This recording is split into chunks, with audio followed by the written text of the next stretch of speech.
एक बहुत ही भोला भाला सा आलसी लड़का था। वह कोई काम नहीं करना चाहता था, बस खाना खाना, घूमना और सोते रहना चाहता था। एक दिन उसे किसी ने बताया कि एक आश्रम है जहाँ पर कुछ नहीं करना पड़ता और हर दिन 2 समय का खाना और नाश्ता मिलता है, तो वहां जाकर रहो। उस आलसी लड़के ने सोचा कि तो बहुत बढ़िया है। वह उस आश्रम में जाकर रहने लगा। आश्रम में गुरुजी रहते थे। वह कुछ समय सबको प्रवचन देते, वह आलसी लड़का सुनता, बाकी समय आराम करता और फिर भरपेट खाना खाकर सो जाता। ऐसे ही उस लड़के के दिन गुजरते गए। एक दिन उस आश्रम में कुछ भी नहीं बना। नाश्ते के समय नाश्ता नहीं मिला। उसने सोचा नाश्ता नहीं मिला तो भोजन मिलेगा। भोजन के समय भोजन मिला। लड़का दौड़कर गुरुजी के पास गया और उसने पूछा कि आज भोजन क्यों नहीं बना। गुरुजी ने कहा, बेटा आज एकादशी है और जितने भी आश्रम के सदस्य हैं उनका उपवास है, तुम्हारा भी आज उपवास है, आज भोजन नहीं बनेगा। वह लड़का भूखा था।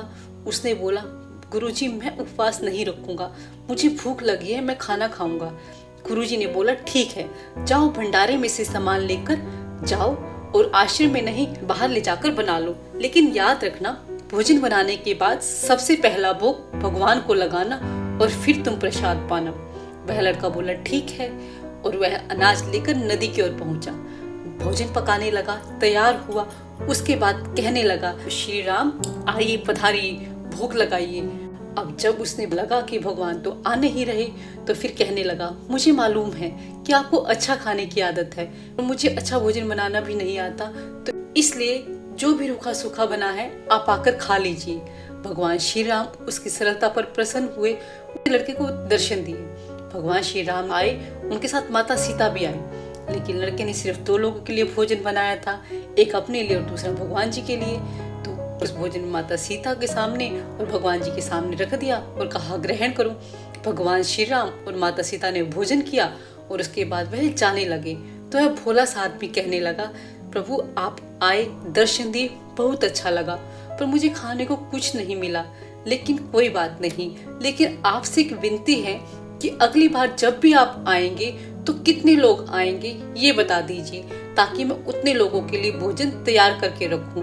भगवान श्री राम मन ही मन मुस्कुराए और फिर अंतर ध्यान हो गए।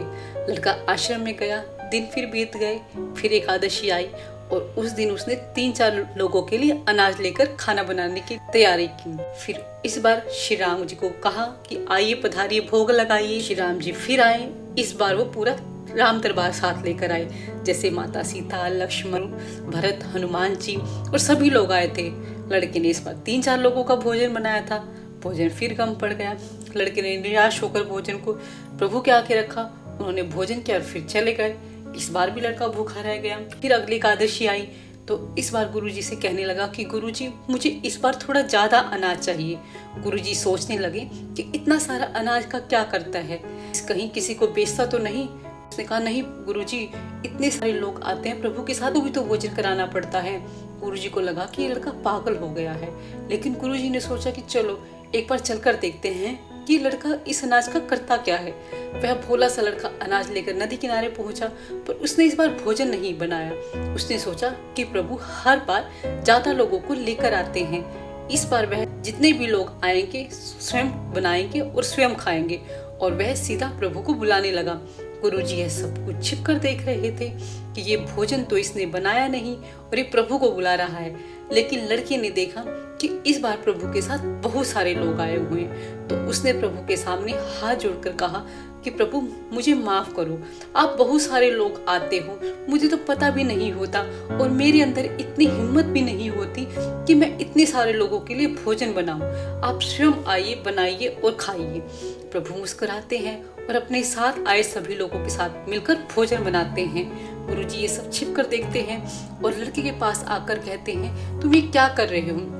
लड़का कहता है कि गुरुजी आपको दिख नहीं रहा कि प्रभु श्री राम पधार चुके हैं, माता सीता आई हुई हैं, उनके साथ बहुत सारे लोग आए, आपको कोई भी नजर नहीं आ रहा।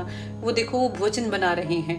गुरुजी ने कहा, तुम पागल हो गए हो, मुझे कोई नहीं नजर आ रहा। लड़का गुस्सा हो गया और बोला, प्रभु आप ये क्या कर रहे हो?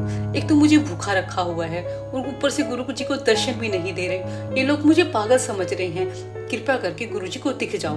भगवान बोले, नहीं मैं इन्हें नहीं दिख सकता। लड़का बोला, क्यों?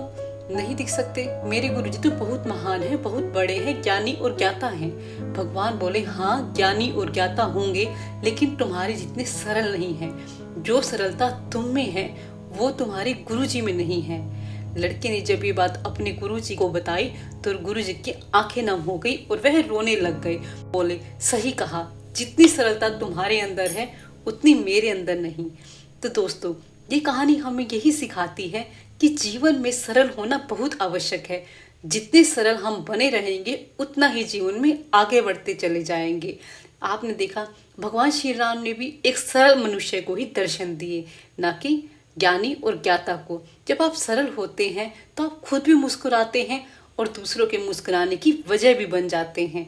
अगर आपको हमारी वीडियो पसंद आई हो तो वीडियो को लाइक और चैनल को सब्सक्राइब जरूर करें।